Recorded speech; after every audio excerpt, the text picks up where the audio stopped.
It was a quiet day on the U.S. stock market as most of the indices were down a day ahead of the FOMC meeting. However, the Russell 2000 did have a nice shot in the arm to the upside.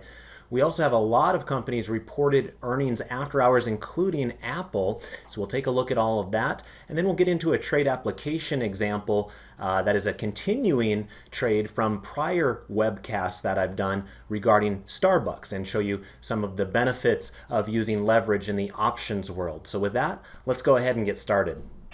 Welcome to the Market Outlook video presented by MarketScholars.com. I'm your host, Brandon Van Zee. It's July 30th, 2019. First of all, if you're new, welcome aboard. Remember to go to our YouTube channel, click subscribe. While you're over there, make sure you go to our description area where you can sign up for our email distribution list.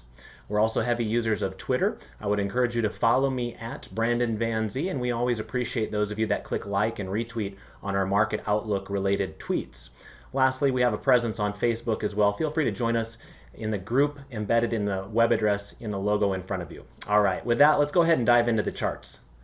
As you can see, I've got chart 4B pulled up here in front of us. For those of you that are newer to this presentation, just a heads up that this particular chart will look at 4 different U.S. equity indices. So that way we can see them side by side and try to determine if they all look the same or if there are some differences. And one of the differences we've been notating here in recent weeks and months is that the Russell 2000 has been the laggard of these 4 particular charts. So we've got the S&P 500 in the upper left there, we've got the Dow Jones in the upper right, we've got the NASDAQ composite in the lower left, and that's the Russell 2000 here, the small caps in the lower right.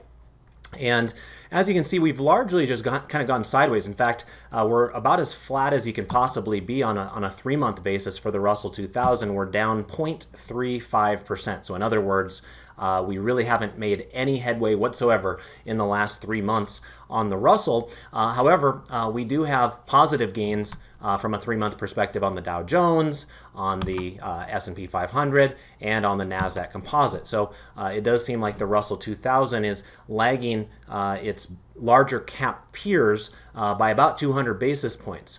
That gap was closed a little bit more here today than it would have been yesterday for the reason of this. The S&P 500 was actually down today. It was down 0.26%. However, look at the Russell 2000. We were up over 1% today. You look at that candle right there. It's a good looking candle there as well. Not only did we bounce off of that 30-day moving average, but you can see we closed near the high of the session on the Russell 2000. And not only that, but where we closed was really the best closing high that we've seen since going all the way back to this candle where we topped out back here on May 6th. You can see that there were other times like that candle right there where on an intraday basis we were a bit higher than where we traded today, but on a closing price basis, today is actually the highest close on the Russell 2000 since going all the way back here to early May. So that's a promising sign. Since that had been one of the lagging areas. Perhaps they're going to play a little bit of catch-up here in the days and weeks to come. Remember, one of the stories there is the strength in the U.S. dollar, and so perhaps that's allowing some of the more domestic players in the United States to firm up a little bit as opposed to the multinationals that typically want a weaker dollar. But anyway, the good news is we've bounced off of that rising moving average. So notice that the background colors of all 4 of our charts now are green, and the moving average color is also green. And remember, the moving average will turn green if price is above a rising moving average. If price is below a falling moving average like it was back here, notice that that moving average is red during that time period. So anyway, those are promising signs that we see there as well. You'll also notice that the market sentiment line, you can see that in the orange label here. All of those readings say rising at the end. That is also considered bullish from a longer term perspective. But there is one thing that I did want to point out that's slightly negative. Now, we don't want to go overboard with this because clearly the trend is in the favor of the bulls right now. But you will note that there might be a little bit of a divergence that's setting up here on the near-term line on the S&P 500. Note that we've got peak number 1 on that blue near-term line right there and peak number 2 right there. So note that the second peak is lower than the first peak. Now, if you look at the candles that are associated with it, that's peak number 1's candle right there. and that is peak number 2's candle right there. So notice that we have slightly higher highs in price action while we have slightly lower highs on the near-term line itself. Now, traditionally, we do like to see that second peak on the blue near-term line just a hair below that upper reversal zone. So this one is in there, so it's not maybe an ideal setup, but nonetheless, maybe just a skosh of bearishness there. But obviously, that does not offset price action. Price is king, and it's the only thing, as some folks will say. And the trend is definitely your friend to the upside right now. Now, keep in mind, as always, markets will react to new information and news, and tomorrow we should have a lot of that. In fact, let me take a moment to step away from the analysis of the charts, come on over here to the internet, and remind you that tomorrow David will be doing a special presentation, a post-FOMC presentation. Some of you might have received this email from us over the weekend. So remember, David actually is in the airport right now. He's on his way on vacation, but he'll actually be doing this from his hotel. And so there's not going to be a market outlook video tomorrow night, which is Wednesday, July 31st, but he will be doing this special webinar that we'll be doing on WebEx software later on in the evening for those of you that want to participate. Remember, he's not going to be doing the market outlook video on Friday either. I will be here Thursday, so we'll have a market outlook video Thursday, but there will not be a market outlook video on Wednesday and Friday because David's on vacation. But again, David's nice enough to do a special webinar tomorrow night, Wednesday, July 31st at 8 p.m. Eastern Time. And you guys are all welcome. Generally, when we do WebEx events, only our premium paid members are welcome to those events. So this is a rare event where you guys are all welcome. You can sign up for a free username on our website and then attend it. So if you're not familiar with kind of how to go about that process, remember you can come over to marketscholars.com, and then up here at the top of our website, you should see an area right here that says click to subscribe. If you don't see it there, you'll probably see it over here. Just to the left of my mouse, you'll see it says subscribe over there as well. So again, you don't have to pay anything for our free username. Now, those of you that have already signed up with us, you don't need to do that again. You just need one single username. You just need to be logged into our website. But once you've done that, then you'll want to come here and click where it says trading rooms right there. So just click on the sub menu itself, or the upper menu that says trading rooms. Just click right on the word right there. That'll then bring you to this events calendar. Now this is usually where our premium members will go to join our daily trading rooms, but this is where you'll also go for our special presentation tomorrow night. In fact, you can see it right down here just to the left of my mouse. It says Market Outlook Webinar. So again, you'll be logged into our website after you sign up for a free username, and then you'll come here and click right there where it says Market Outlook Webinar. That will then take you to a tab that kind of looks like this.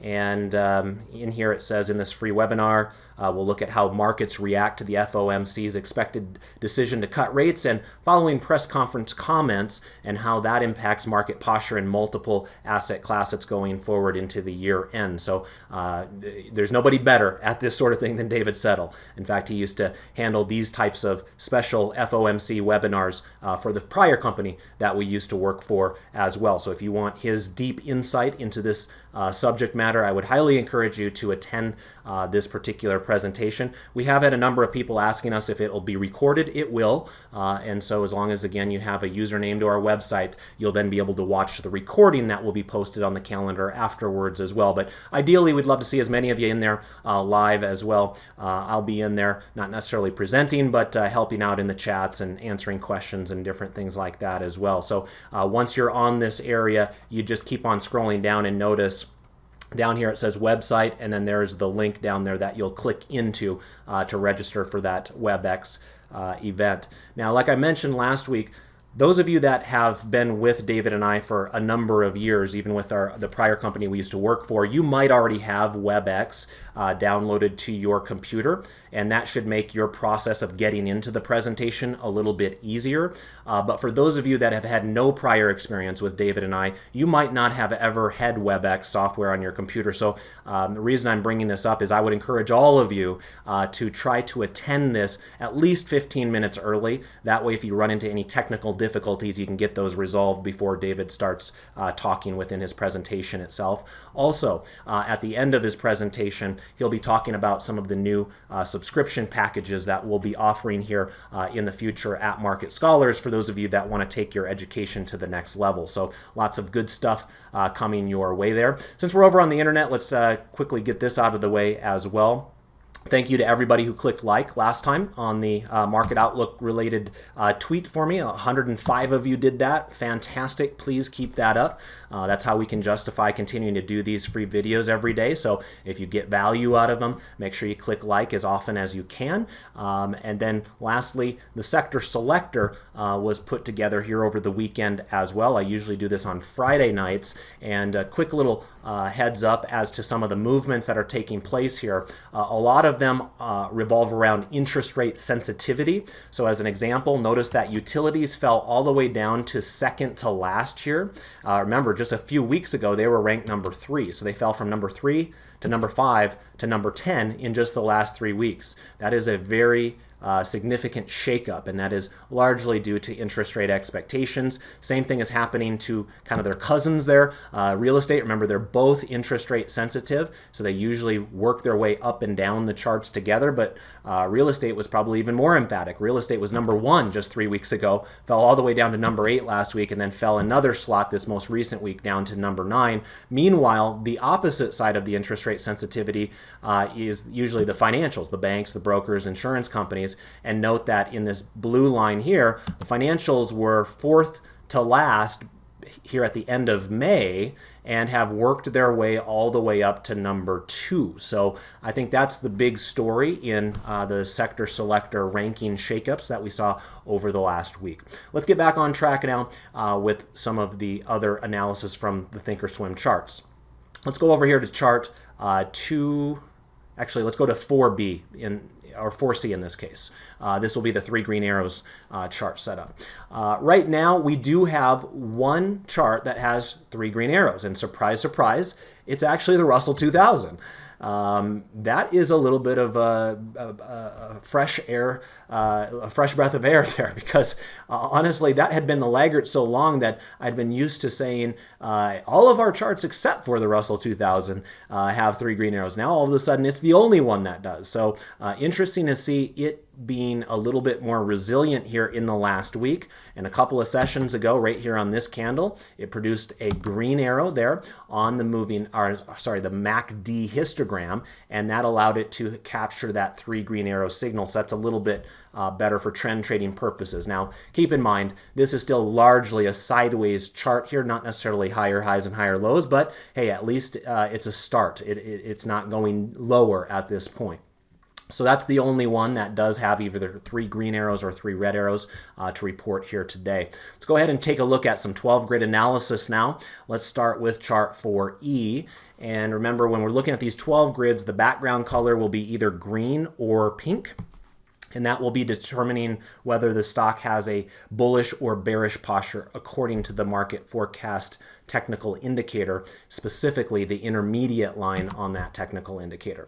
And as you can see here, from a intermarket analysis perspective, we actually have a lot of bullishness here, and that is fairly rare. Remember, this particular set of 12 grids is set up in such a way that all of these things should not be all that highly correlated to one another. Remember, when we go and look at a 12 grid for the sectors as an example, there are just some times where the entire stock market is in a great mood and all sectors are up, or all, the opposite, where the whole stock market is tanking and all sectors are down. But usually when we look at this intermarket analysis 12 grid, we have a much bigger split between the bullish postures and the bearish postures, but this time around we only have one bearish posture, and that is the agriculture commodities. In fact, you can see it's been 4 straight days to the downside for agricultural commodities.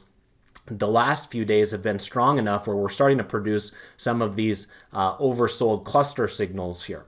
We'll see if that can allow that chart to start reverting back to the mean to the upside. But even if that does occur, remember the assumption is not that it's going to go into an uptrend at that point. It's just that it may have traveled a little bit too far, too fast to the downside, so it might need a little bit of a dead cat bounce higher in the short term before you can kind of reload for some additional bearish trades after that. And I apologize, there was actually two charts. This one up in the upper right somehow slipped my vision there, but it also has a pink background color, and that is also considered a bearish posture there for the master limited partnerships. But the 10 other charts there are green, and there's some decent looking charts out there.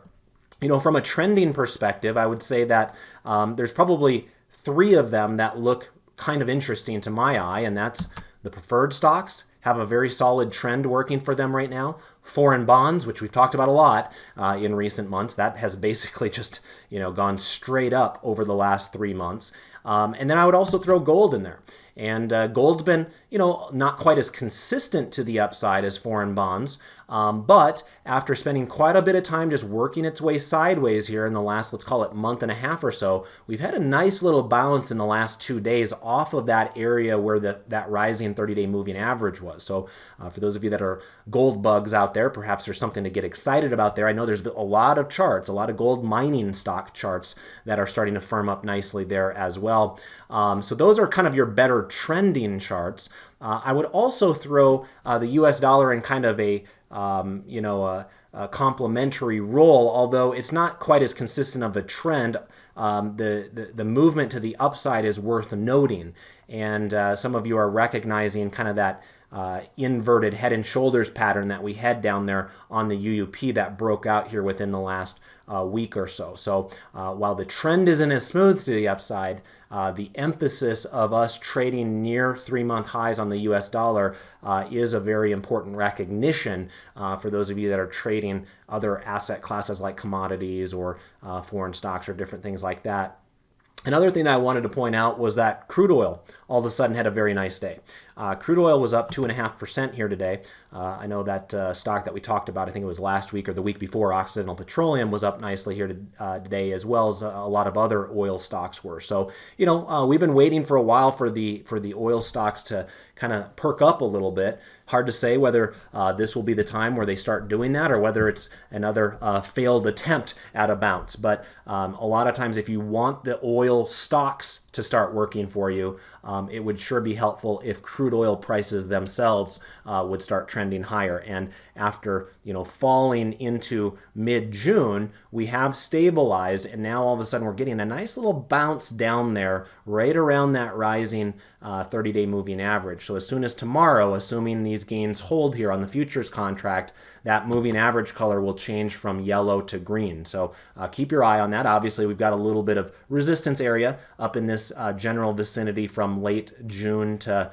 mid-July. So it's not like we're out of the woods or anything, but if you're looking at this, standing back from afar and looking at your chart, you could see one major low there and another major low right there, and that, of course, would be considered a higher low. So if we can get up and over this hump on the chart, it'd be nice to say that we have both higher lows and higher highs, and at that point, perhaps we could finally see these oil and gas stocks take off after waiting for them for so long. REITs were actually a strong mover here today as well. Be aware that they had really fallen out of favor, but you kind of have this almost triangle pattern that's setting up here. Notice that we were able to close above that falling moving average here today, so that was somewhat noteworthy. Whether it holds tomorrow or not is anybody's guess. Right now the pattern is lower highs but higher lows. If it were to turn around where we find ourselves right now on VNQ, that would maintain that pattern with yet another lower high right there. So it's kind of got that spiraling effect that's taking place on the REITs right there. So we'll see if that either breaks down or has a continuation type of a move. Let's go ahead and see what's going on with our next set of 12 grids now. That's chart 4F. And this is going to be our foreign stock markets 12 grid. Here you can see it's not quite as rosy of a picture as we saw over there on the intermarket analysis 12 grid. Here we only have two charts that are bullish. All the rest are bearish, so exactly opposite of what we just saw a moment ago.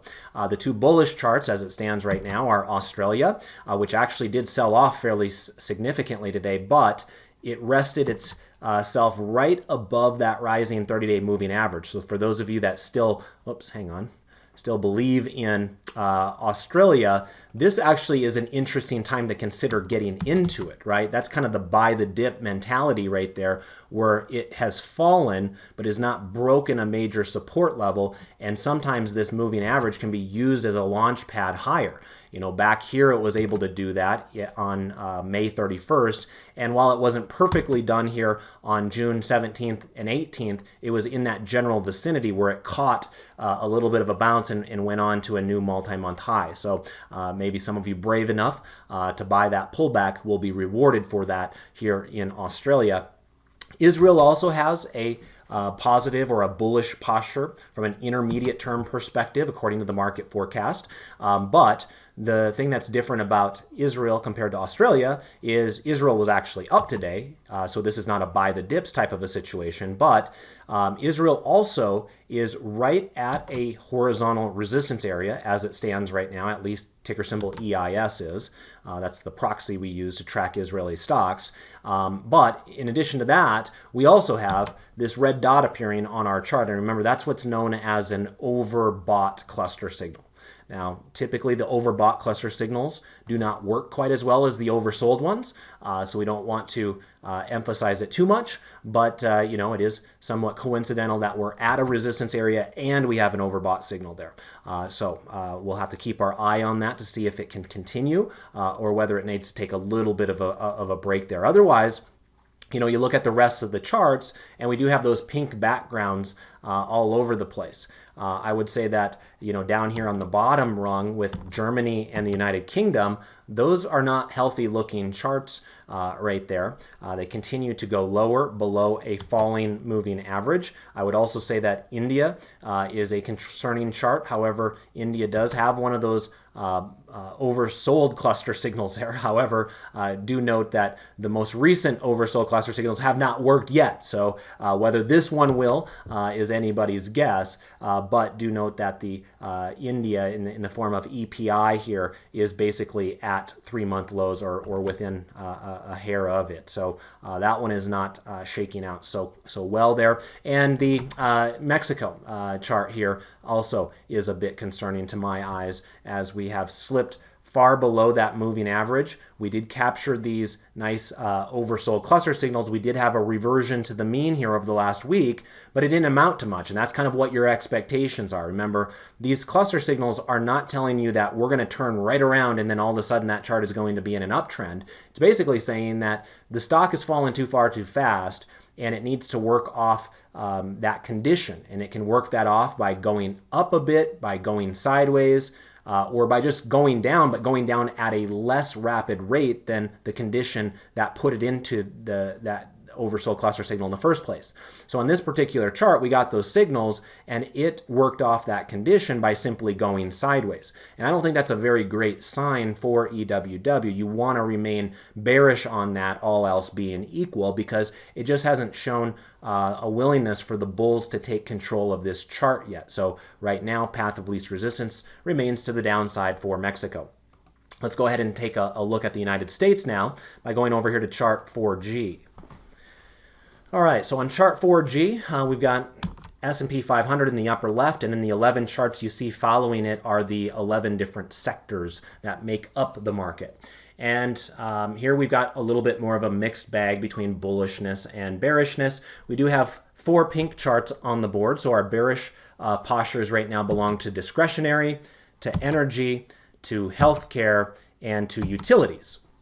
And so those are the areas that probably need a little bit more, you know, of a you know, time in the penalty box, so to speak, before you place bullish trades on them.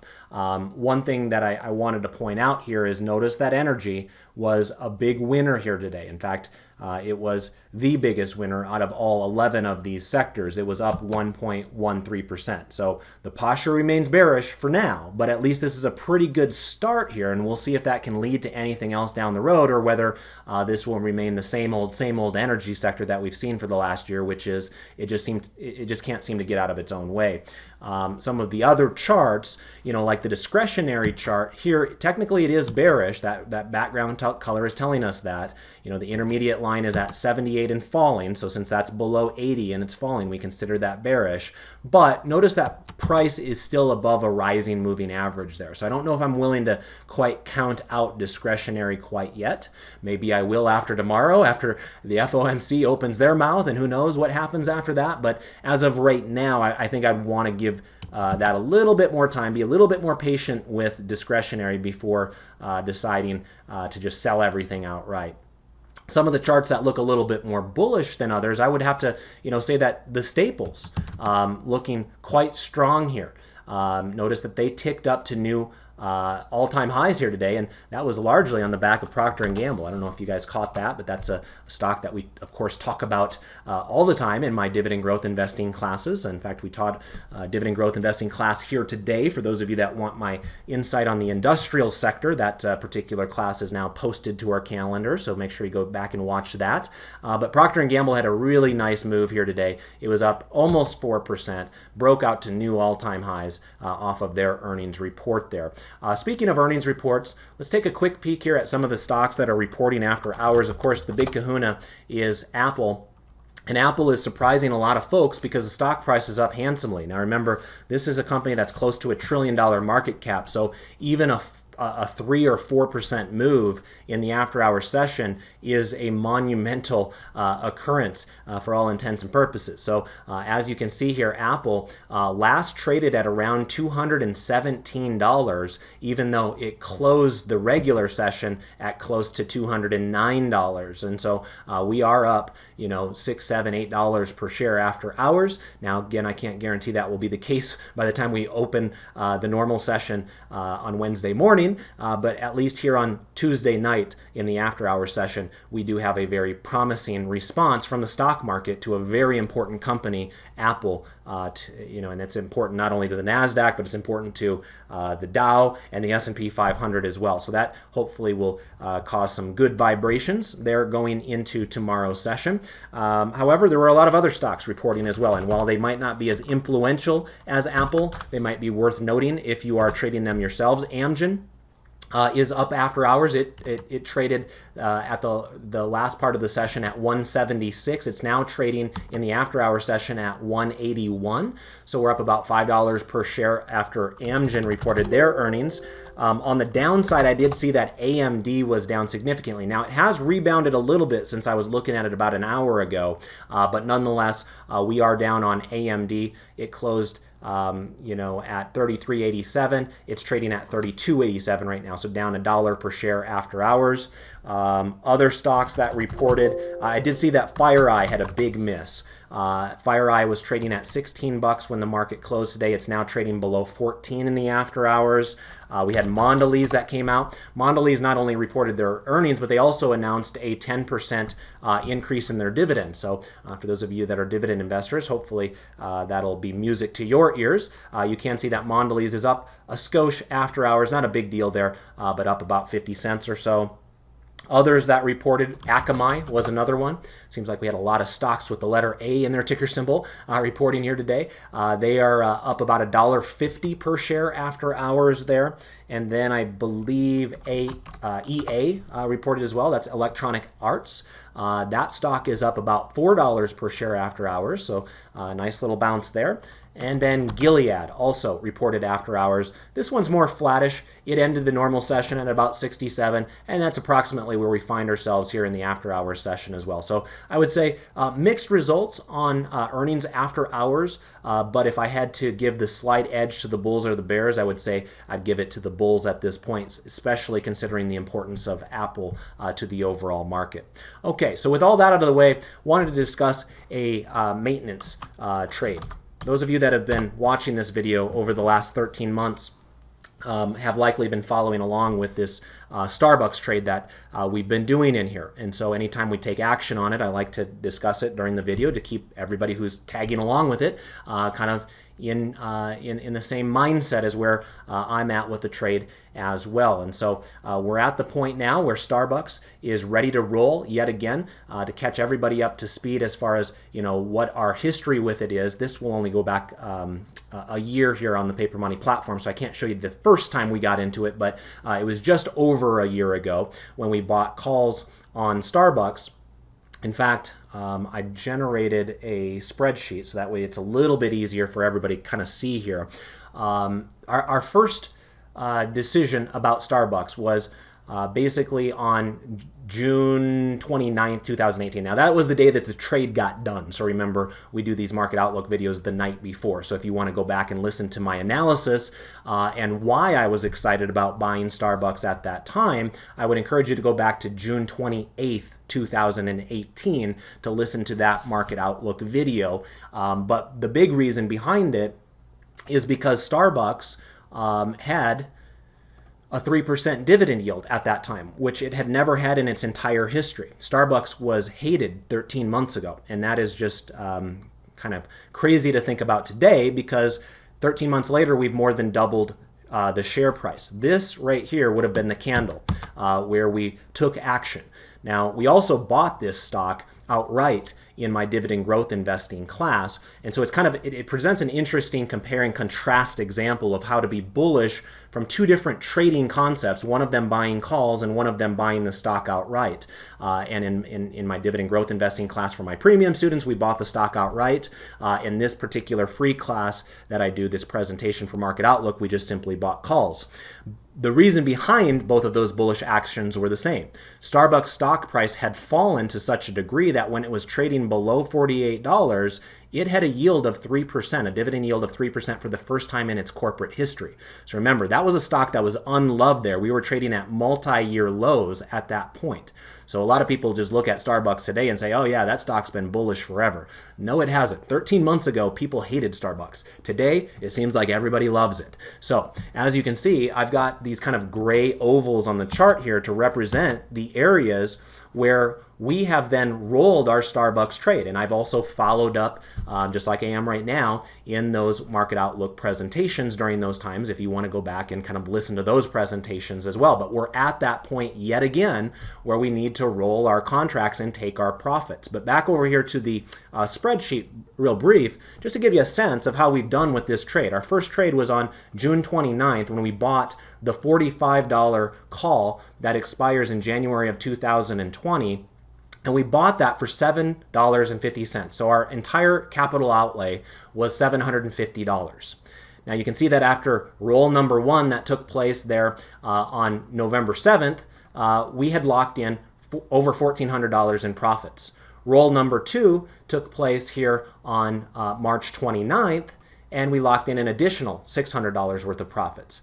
Roll number three took place here on June 18th, and we locked in an additional $745 right there. And then roll number four is what we're doing right now, which will basically go in tomorrow. And I'm using the current prices as of tonight's close right here to calculate this. Otherwise, I wouldn't know. But assuming we get filled at where it closed tonight, our profit on this fourth roll will be there over $1,000. Now, you add all of those up, we've made $3,800 in profits so far on this one leverage trade idea that started with a puny investment of $750.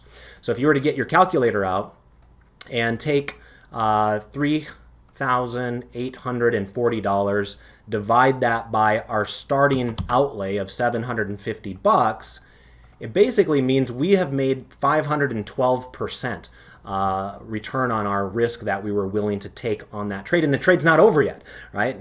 We're continuing to roll this until it no longer works for us. But what we do know right now is we can never lose, because our worst case scenario at this point, let's say Starbucks goes to zero tomorrow.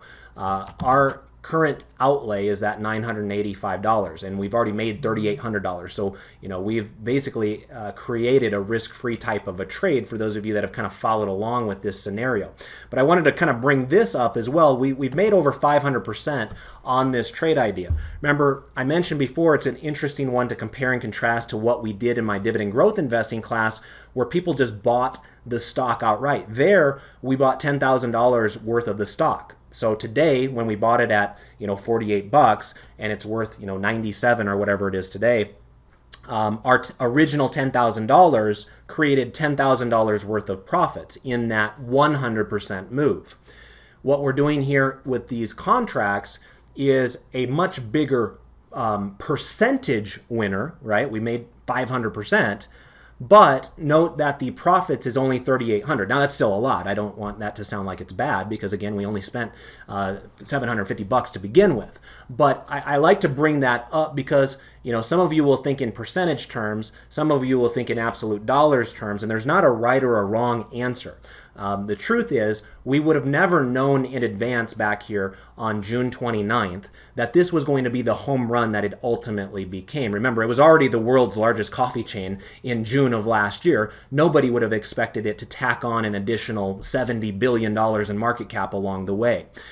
So we got lucky, and that will happen. That is the nice thing about trading, is that you can only see a stock go to zero, but sometimes stocks can go up over 100%. And so as long as you're setting yourself up properly, you'll have these situations occur every so often.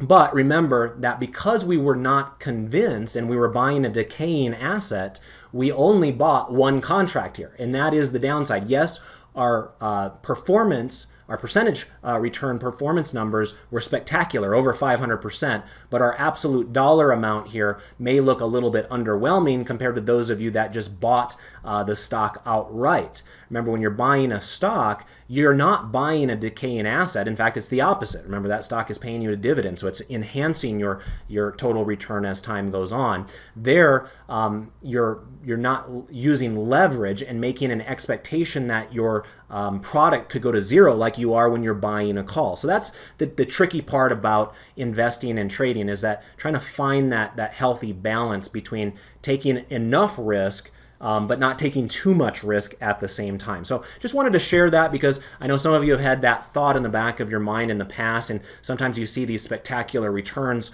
with call options, and it is true, it's fun to talk about, but remember, sometimes you'll actually end up with better absolute performance numbers by putting a much more significant amount of money into just buying the stock outright, because you have a fairly good hunch that stock is not going to go to zero, whereas there's entirely a decent chance that the call option that you buy does go to zero. So anyway, wanted to kind of walk you through all of that, since a lot of you have been talking about that with me on Twitter here over the last week, as we've seen those spectacular moves out of Starbucks. And so back on over here, let's complete that conversation by now doing the roll itself. So I'm going to come back on over here to the trade tab, and you can see our call options that we have right now. And remember, that's another thing I wanted to share, is when we first started this process, we were buying the $45 calls that expire in January of 2020.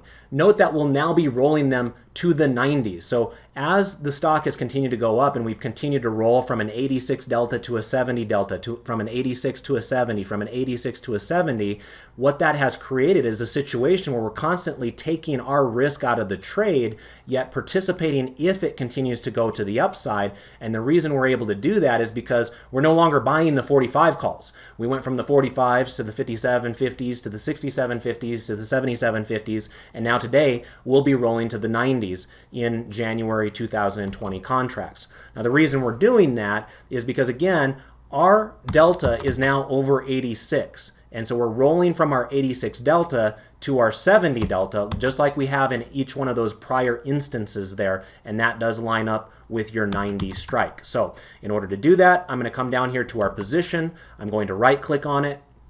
I'm going to create rolling order. That will load up our trade down below. Here, the bottom line says it's selling our current 77.50 call in January 2020, but the top line we do need to change and adjust to where we want to roll it. And as I mentioned before, we want to roll it to the 90 strike here in January 2020. That still has 171 days for us to, who knows, maybe roll yet again down the road. We will go ahead and adjust as needed. And so there's the proper expiration period.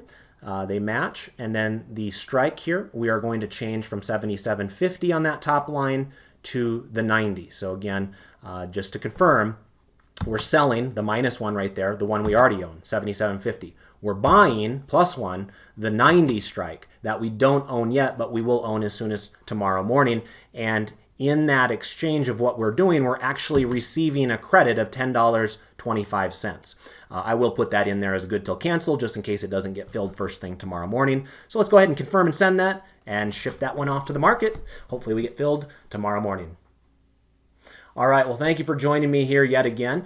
We do have bullish postures across the board, although it was really the Russell 2000 that was the standout here today. Tomorrow's a big day. Not only do we get to see how the market will react to Apple's earnings and other earnings in the morning, but of course we have the FOMC decision, and that means tomorrow night we've got that big webinar planned. So please join David Settle at 8 p.m. Eastern Time. Again, make sure you go to our website, register, and make sure you have a username to log into our website with, and that should take care of you. So we hope to see all of you there, and then I'll be back with you on Thursday for the normal market outlook video. So with that, I want to wish you all the best of success with your trades and your investments. Goodbye for now.